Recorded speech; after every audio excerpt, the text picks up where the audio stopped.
Gente, então, depois de quase 1 ano e meio estudando expositiva e sequencialmente o Evangelho de acordo com Marcos, nós estamos hoje encerrando essa série de estudos, nós estamos concluindo. Então, para nós termos uma visão ampliada do que o Senhor operou em nossas vidas ao longo desse tempo, eu quero relembrar com vocês algo que aconteceu lá no início do Evangelho, do relato de Marcos. No capítulo 1, no versículo 17, Jesus diz aos seus discípulos: sigam-me e eu os farei pescadores de homens. Lá no início, capítulo 1, Jesus chama os discípulos e lhes diz isso: sigam-me e eu os farei pescadores de homens. Sigam-me que eu farei de vocês pescadores de gente. No primeiro capítulo, Jesus chama eles e diz: olha, me sigam, vocês vão deixar de ser pescadores comuns. E aconteceu que aqueles homens passaram por um processo de transformação que os levou a um outro patamar de vida. Quando Jesus fez o convite, o desafio a eles, ele fez sabendo que daria àqueles homens um futuro muito mais glorioso, um futuro muito mais honroso, um futuro muito mais nobre. A preocupação deles deixaria de ser com o mar da Galileia, com os cardumes do mar da Galileia, se o mar está para peixe ou se não está. E eles passariam a se preocupar com as almas dos homens, as almas das pessoas. Aqueles que seguissem a Jesus se tornariam pescadores de gente. E aqueles homens andaram com Jesus por 3 anos. E depois daqueles 3 anos caminhando juntos, então Jesus diz a eles o texto de hoje, que nós leremos nesse momento e a respeito do qual nós vamos falar. Marcos capítulo 16, a partir do verso 15, diz assim: vão pelo mundo todo, preguem o evangelho a todas as pessoas. Quem crer e for batizado será salvo, mas quem não crer será condenado. Estes sinais acompanharão os que crerem. Em meu nome expulsarão demônios, falarão novas línguas, pegarão em serpentes, e se beberem algum veneno mortal, não lhes fará mal nenhum. Imporão as mãos sobre os doentes e estes ficarão curados. Irmãos, olhem que coisa maravilhosa. No início do 1º capítulo, nós vemos Jesus chamando os seus discípulos, dizendo a eles: sigam-me, que eu farei de vocês pescadores de homens. Depois de 3 anos caminhando juntos, no final agora do último capítulo do relato de Marcos, agora ele diz: vão pelo mundo todo e preguem o evangelho a todas as pessoas.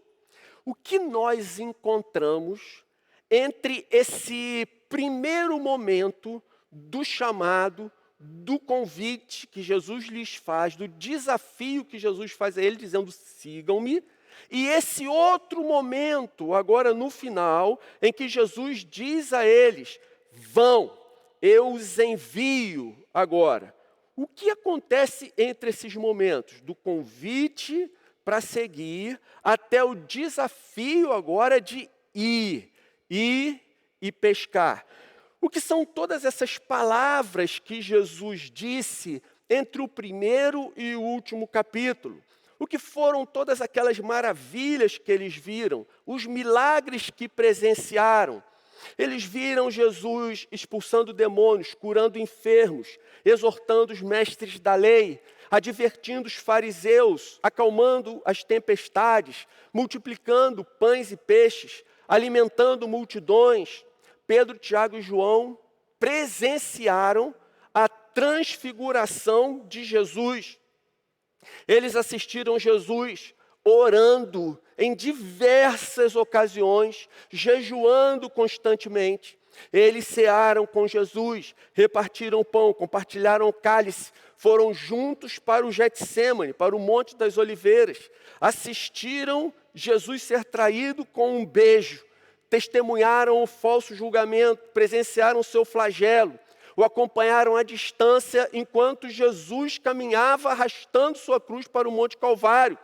E no domingo pela manhã, eles constataram que a pedra estava removida e o túmulo estava mesmo vazio. Gente, o que é toda essa parte entre o sigam-me e o agora vão? Toda essa parte é o processo de transformação que aqueles homens passaram, em que eles deixaram de ser pescadores de peixe e se tornaram pescadores de gente. Somente depois de tudo que eles ouviram, depois de tudo que eles experimentaram, tudo que eles assistiram, tudo que eles presenciaram de Jesus, é que eles foram capacitados a serem instrumentos de transformação eficazes na vida de outras pessoas. Então chegou a hora deles serem enviados para resgatar os filhos e as filhas de Deus que ainda se encontravam em trevas. Voltando ao nosso texto, Marcos 16, 15 e 16, o versículo 15, extremamente famoso, principalmente a primeira palavra dele: vão pelo mundo todo e preguem o evangelho a todas as pessoas. Quem crer e for batizado será salvo, mas quem não crer será condenado. A versão antiga é ainda mais famosa, porque ele usava uma linguagem muito mais erudita, muito mais sofisticada. Então, ao invés de dizer vão, dizia ide. E virou um slogan no meio da igreja, o ide de Jesus. Era a ordem de você sair e pregar o evangelho. Era a ordem de você ir, deixar sua zona de conforto e espalhar a mensagem das boas novas, a mensagem de Jesus. Então, hoje foi traduzido como vão, que é muito mais fácil de nós entendermos. No passado era ide, mas de qualquer maneira, a tradução dessa palavra, dessa forma, ela tende a passar a ideia do ir, do partir, do deixar, do se ausentar. Não é isso que significa ide? Significa que você deve sair de onde você está e ir para outro lugar. Você sair do lugar onde você se encontra nesse momento e ir, ide. Muitas vezes a gente pensava, mas eu tenho família aqui, eu tenho muitos amigos aqui que ainda não conhecem Jesus. Mas Jesus disse ide. Então, nós queremos ser obedientes. Nós precisamos deixar todos para trás e precisamos partir, porque chegou a hora de ir. Mas se você analisa o texto com cuidado, você vai ver que essa não é a essência da mensagem de Jesus. A ênfase do texto, seja em Mateus 28, que é muito semelhante, mudam algumas palavras para Marcos 16, você vai observar que a ênfase de Jesus não está necessariamente no partir. A ênfase não está no vão, propriamente dito, no deixar para trás, no não se importar, no desprezo por sua família, sua causa, em não amar os seus queridos, aqueles que são próximos a você. A ênfase correta está em pregar o evangelho, em fazer discípulos a todo instante, claro, de todas as nações. E isso vai implicar no fato de que, se temos que pregar em todo mundo, alguns irão, mas não todos. Alguns vão, mas não todos. Temos que estar com o coração preparados. Mas a essência da mensagem de Jesus não é essa. É pregar o evangelho a todo instante. é batizar esses discípulos, que hoje, dentro da nossa cultura, a gente poderia dizer, é levar os nossos amigos a um compromisso sério e profundo com Jesus. É nós levarmos os nossos amigos a se comprometerem com o nosso Salvador. É nós participarmos do processo em que eles são amadurecidos.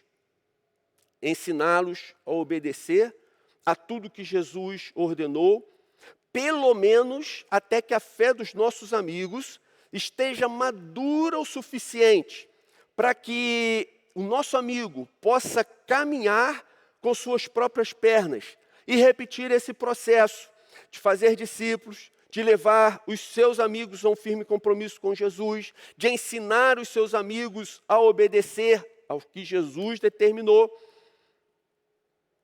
Isso será um trabalho para toda a vida.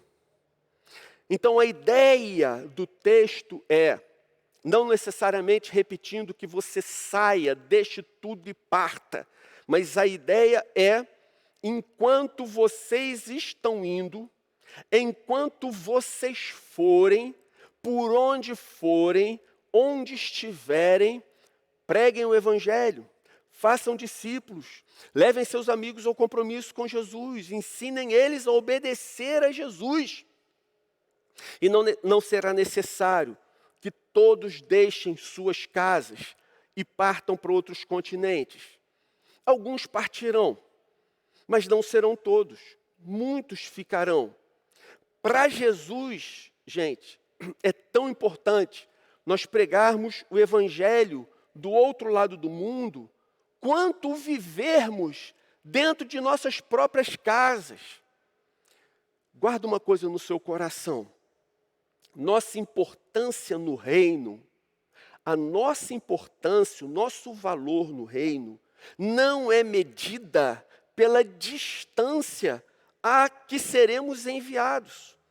A nossa importância no reino, o nosso valor no reino, está enquanto nós obedecemos ao nosso Senhor. Nossa importância no reino não é medida pela distância que seremos enviados, mas pela nossa obediência. Portanto, gente, todo o recheio do Evangelho, segundo Marcos, entre o siga-me e o vão, é o preparo daqueles homens para a missão que no tempo certo eles receberiam, no momento em que Deus achasse que eles estariam prontos. Mas aí eu queria perguntar para você, depois de 1 ano e meio ouvindo a exposição do Evangelho de acordo com Marcos, o que você pretende fazer daqui para frente? Vejam, os discípulos andaram 3 anos com Jesus e depois disso, Deus os usou para transformarem o mundo, para pregarem o Evangelho a toda criatura. E agora? Você, durante 1 ano e meio, estudou de uma maneira muito profunda o Evangelho do Senhor, suas palavras, seus milagres, suas maravilhas.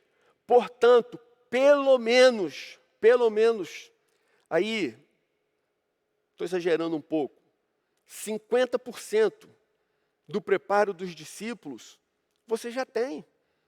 Você tem 1 ano e meio de caminhada com o Evangelho, segundo Marcos. Eles andaram 3 anos com Jesus. Depois desse tempo, estudando essas coisas, o que você pretende fazer daqui para frente? De que maneira isso vai mudar a sua vida? Então, gente, eu vou deixar 3 lições para a gente deixar gravadas nos nossos corações. A primeira lição que eu guardo para mim desse texto, desse assunto, é: para ser um pescador de homens, você não precisa ser perfeito. Basta que você seja obediente. Para ser um bom, vou além, para que você seja um bom pescador, uma boa pescadora de gente, Você não precisa ser perfeito. Basta que você seja uma pessoa obediente. É excelente quando nós podemos nos preparar, amadurecer, quando temos tempo de estudar, de aprender. Tudo isso é muito bom. Mas se houvesse a exigência da perfeição para que nós nos transformássemos em pescadores de almas e de gente, o evangelho não teria saído daquele grupo de 12 homens. Se fosse exigida perfeição para que a gente fosse testemunhar a respeito das boas novas, o evangelho teria ficado aqueles 12 homens, porque perfeição só se encontra em Jesus, e apenas eles teriam ouvido daquele que é perfeito a mensagem das boas novas. A verdade é que esse processo de transformação, ele nunca vai estar completamente concluído enquanto estivermos nessa terra.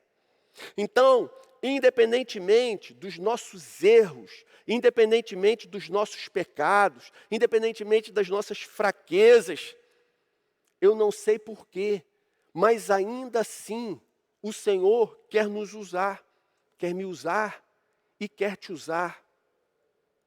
Quero afirmar para vocês. Vou falar algo polêmico, então vou olhar para essa câmera aqui que eu falo mais de perto. Vou falar algo que talvez nem todas as pessoas concordem, mas enfim, eu tenho certeza que é fundamentado na Bíblia. Quero afirmar para vocês que se por você ter caído em tentação, você se sente desqualificado, você se sente desprezível, miserável. Em outras palavras, você tem uma visão lúcida de quem você de fato é. Se você caiu em pecado, e por cair em pecado, você se sente mal, constrangido, e por isso você decide abandonar seu ministério, seu serviço, seu empenho na causa do reino, do evangelho, do Senhor. Você foi derrotado pelo diabo 2 vezes. A primeira, quando ele te derrubou no pecado. E a segunda, quando ele te tirou do ringue, do campo de batalha. Quando ele te neutralizou. Quando ele fez com que você, por conta própria, se sentindo incapaz de prosseguir, e aí é um mero sentimento humano que você passou a ter, você foi tirado de combate, abandonou o arado no campo e virou as costas para o seu chamado. Claro que não é para você cair, nem para eu cair, mas aprenda a fazer como Davi. Quando cair, se cair, já cai de joelhos na presença de Deus. Não foge do Senhor não, como fez Adão e Eva. Mas se você cair, já cai como Davi caiu. Você quer ter uma noção do que se passou no coração de Davi, quando ele realmente cometeu um pecado gravíssimo aos olhos do Senhor, diante do Senhor? Leia o Salmo 51. Faça dele a sua oração todas as vezes que você percebe que o seu coração de fato pecou contra o Senhor. Leia o Salmo 51. Ore o Salmo 51. Faça do Salmo 51 a inspiração para a sua oração de arrependimento. Arrependa-se e o quanto antes. Retome o seu caminho. Se fosse necessário perfeição para nós servirmos o Senhor, para nós sermos instrumentos em suas mãos, nenhum de nós estaria qualificado. Sendo assim, você não tem que ser perfeito para pescar almas, para pescar gente.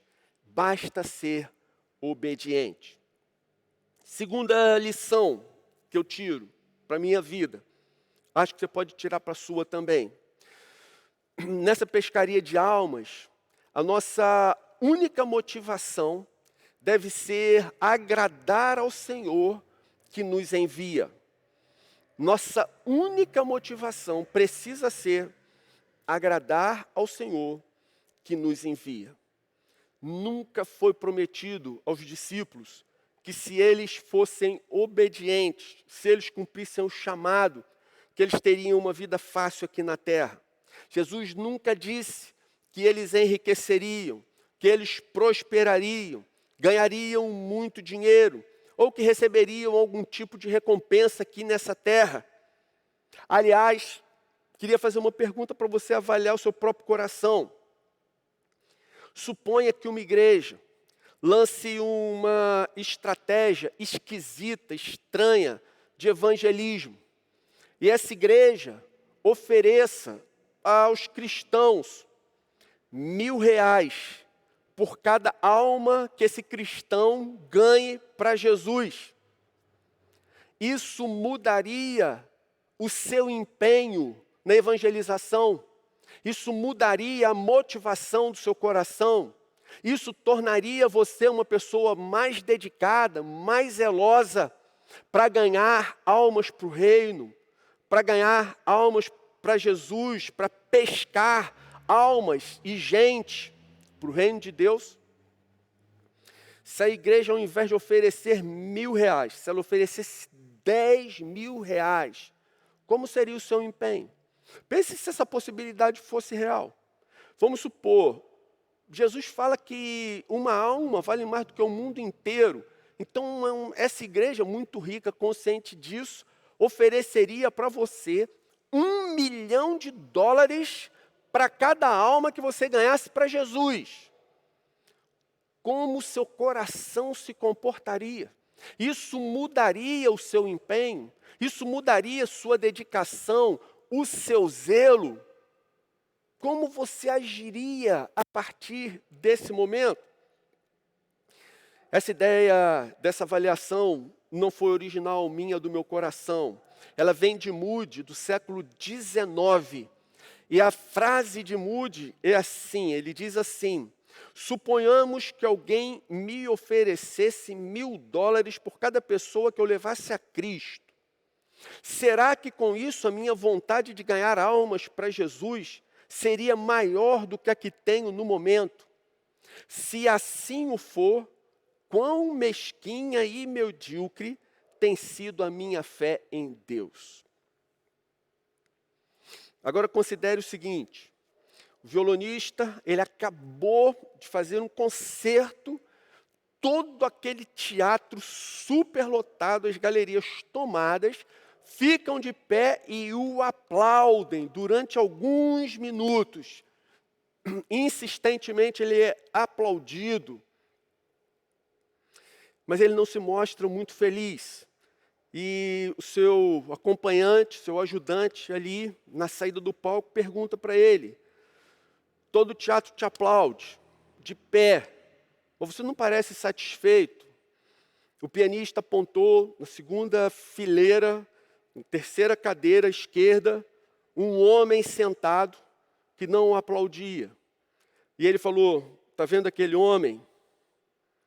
Ele é o meu professor de piano.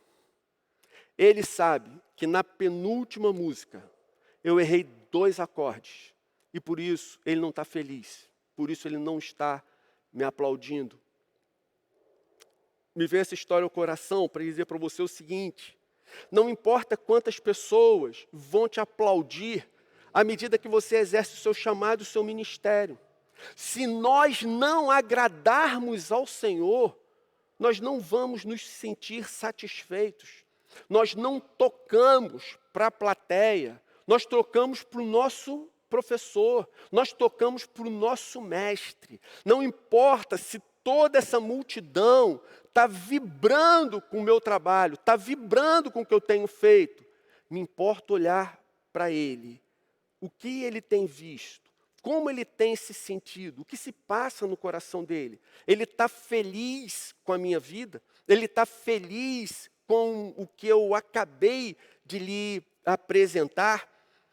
Essa precisa ser a grande motivação do nosso coração para compartilharmos Jesus com as pessoas. Nossa vontade de agradar o nosso Senhor.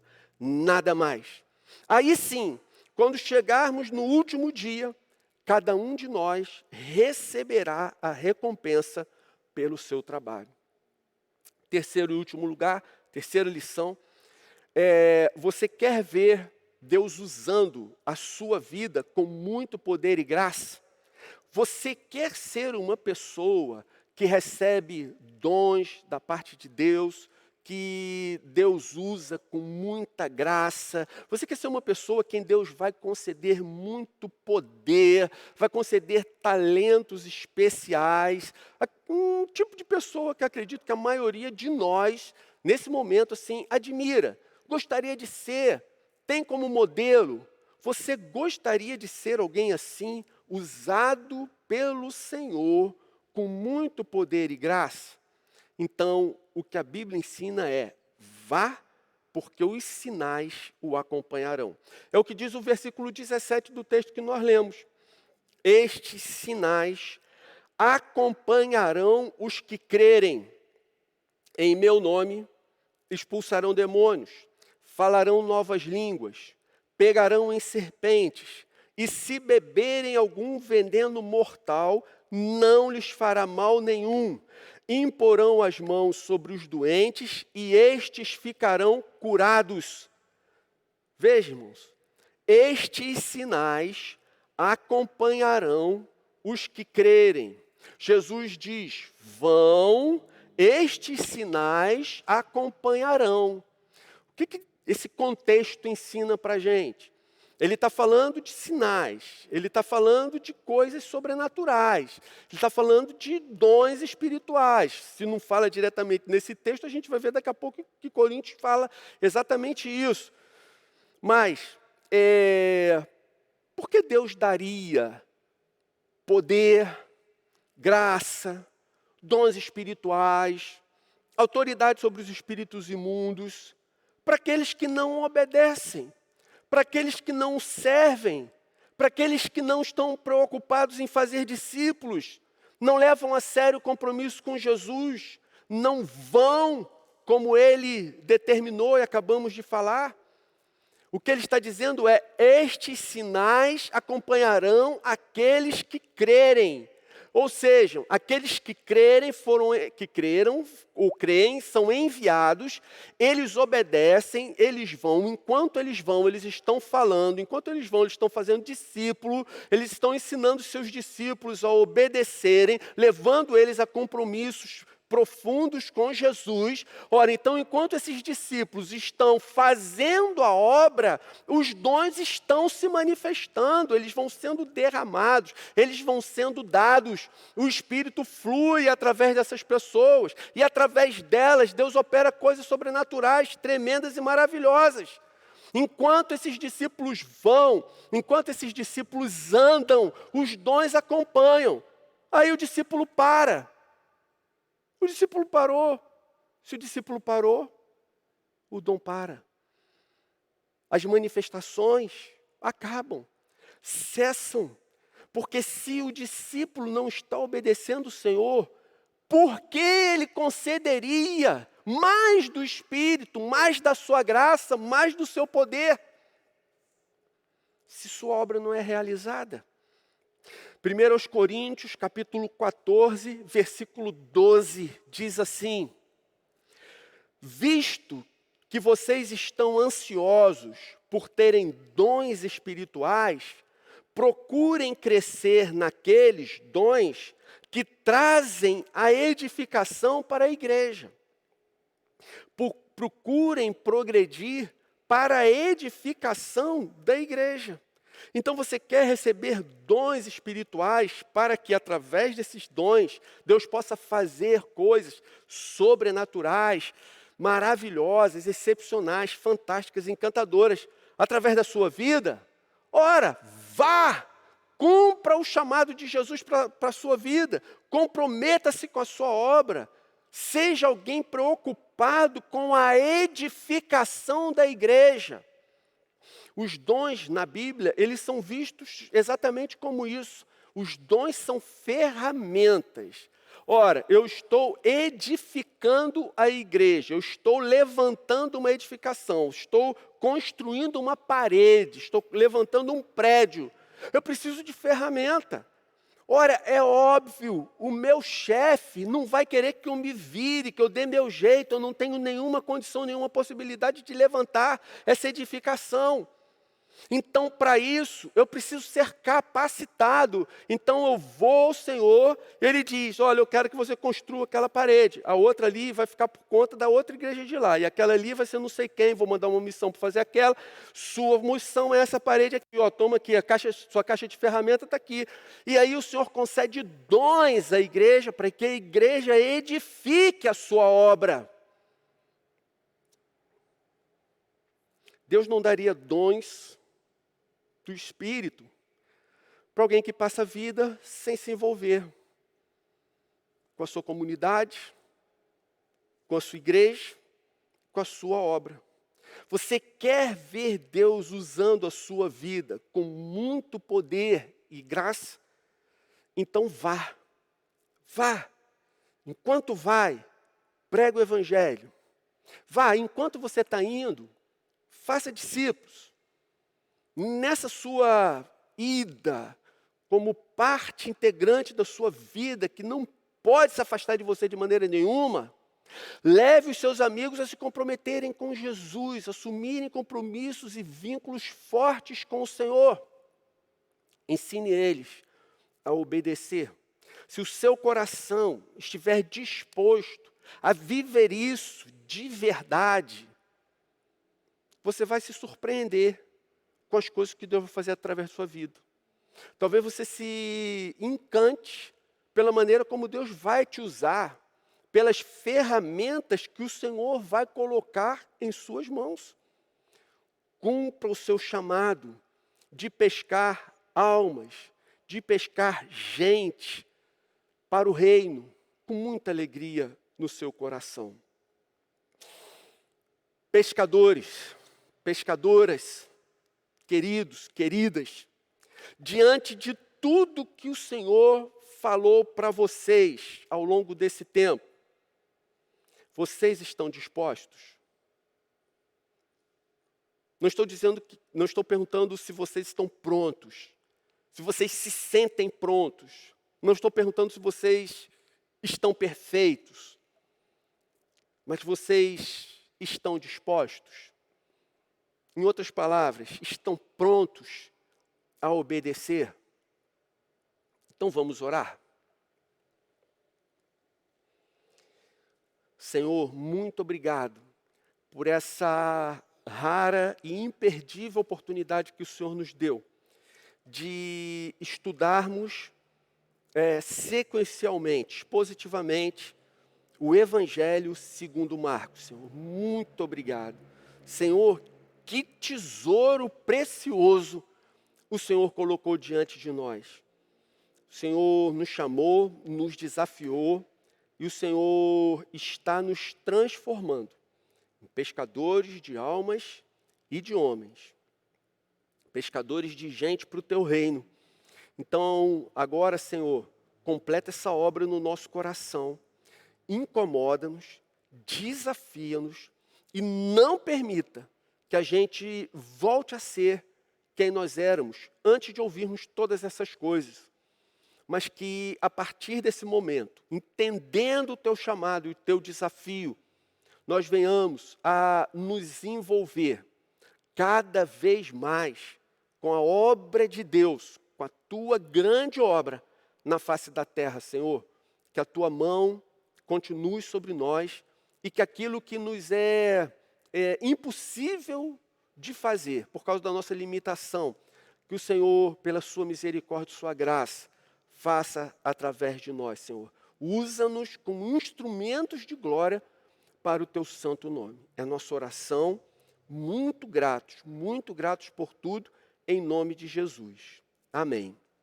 Gente querida, que prazer, que honra. Clovinho, Fábio, obrigado pelo privilégio que vocês me concederam.